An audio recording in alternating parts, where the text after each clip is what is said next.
Well, number one is investing. Is invest in what you love. I love business. I love real estate. I mean, I really love it. I own this building here. And I love gold and silver. So I invest in what I love. Most people say, do what you love, but I rather invest in what I love. But I love being an entrepreneur. I love investing. It's like Shark Tank to me. I'm always looking at new businesses, new deals. It's just a game like this. I made my usual wise ass remark, only lazy people use their own money. And that's because I have spent much of my life raising capital. Today you have crowdfunding and all that stuff. But the reason I had to learn to raise money was because I had no money.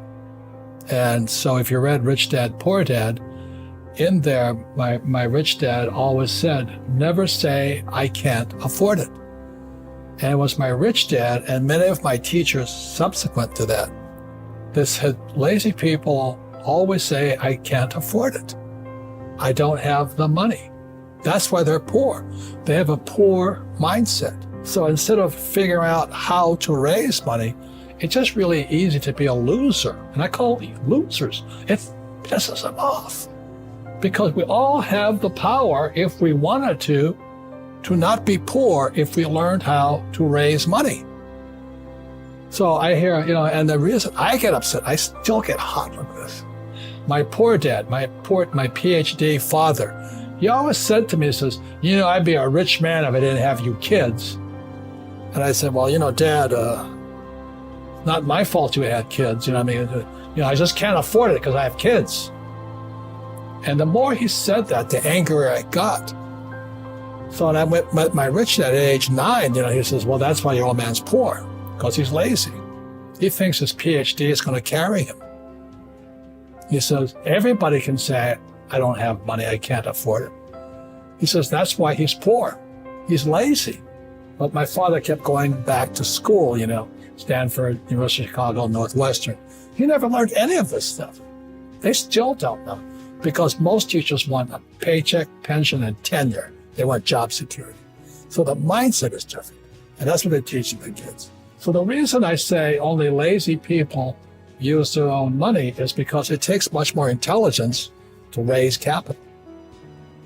And so I've never been able, ever since my rich dad, since a little boy, my rich dad forbade me from ever saying, I can't afford it. He says, figure out how you can afford it. How can you do something? Figure out how you can do something. So over my lifetime, most of the projects I've started, I've never had any money. I like not having money because it forces me to think. I get creative. I have to educate myself. I have to talk to rich guys. Hey, how'd you do this? How'd you do that? How'd you do that? And what has happened to me, I just turned 72. I've never needed money. Because if I need money, I figure out how to raise it. So today you guys have crowdfunding and all that. I don't know what that stuff is. But it's easy to say I can't afford it. All the poor people say I can't afford it. All the poor people say, well, let's tax the rich.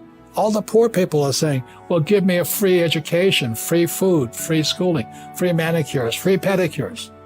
There's laziness, my opinion. So, over my lifetime, I've raised hundreds of millions of dollars. And it's because I didn't have money as a young person that I learned how to raise capital. And it's really quite simple. You have to find an asset that's worth more than me. If they can't invest in me because that's called slavery, buy me, So what I do is, when I started off, I read about it in Fake. I started off looking for this one little piece of real estate. I found an excuse, this 1-bedroom, 1-bath condominium on the beach in Maui. And I found an excuse for people to give me the money. All I had to do is assure them I'd pay them back. So my first deal was an infinite return deal. I had no money in the deal because it was 100% debt. It was an $18,000 condo. You can't touch them for that much anymore. But the economy was bad. So I buy this $18,000 condo. Guy wanted 10% down. You don't need higher math. 10% of $18,000 is how much, sports fans? $1,800.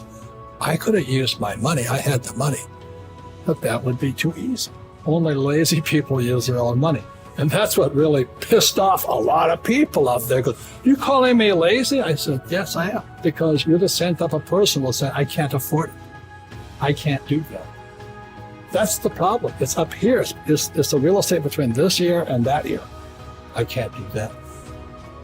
Most of my family said, well, I can't afford it. My father taught me to say that. My mother taught me to say that. My rich dad should never say that. Let me ask you this question. You work for the rich dad company. How much of my money is in this company? Zero. So my first business was a nylon and Velcro surfer wallet business. And it didn't sell. So, everybody knows what those wallets are today. But back then, this was 1974 or 5. So we were going broke really fast. Mm-hmm. We bought 100,000 of these wallets from Korea. We shipped it to our warehouse in Long Island, and we were borrowing money from our investors. So we raised about $600,000 to get this little goofy wallet business up. So we were in serious trouble. I owed my father about $200,000. My rich dad was laughing at me. We were going broke so quickly because we couldn't move the wallets, 100,000 of them. They were sitting in this bonded warehouse on Long Island, and nobody would buy them from us. So then the good thing about stupidity, there it is, makes you smarter. So I started thinking. We started thinking, so what's wrong? And I said, what was happening in the world at that time, all the baby boomers were fat, so they had to start running. So jogging was coming online, and nobody jogged before because, so these guys are all jogging. And then we're reading the paper. We're sitting in Honolulu going broke fast. And we're reading the paper. This jogger went to Golden Gate Park in San Francisco and was jogging around the park. And what the jogger did was he had no place to put his car key. So what did they do? He puts it on the front tire of his car and goes for a jog around the park. So we're reading this newspaper, and voila, when he comes back to his car, the car wasn't there. And so the question was on the headline of the newspaper article, what does a jogger do with their key? And so we sat there and said, oh my God, a problem. A problem. So with that, I designed the shoe pocket. So we were going broke so fast by then, but when that picture hit Playboy, suddenly we were geniuses. And everybody started throwing their money at us. And all this product, our wallets were selling, our shoe pockets were selling, investors were happy, and the sales went through the roof. So we were extremely successful. So we went from risk, stupid, smarter, successful. But the problem was, how do we finance our inventory?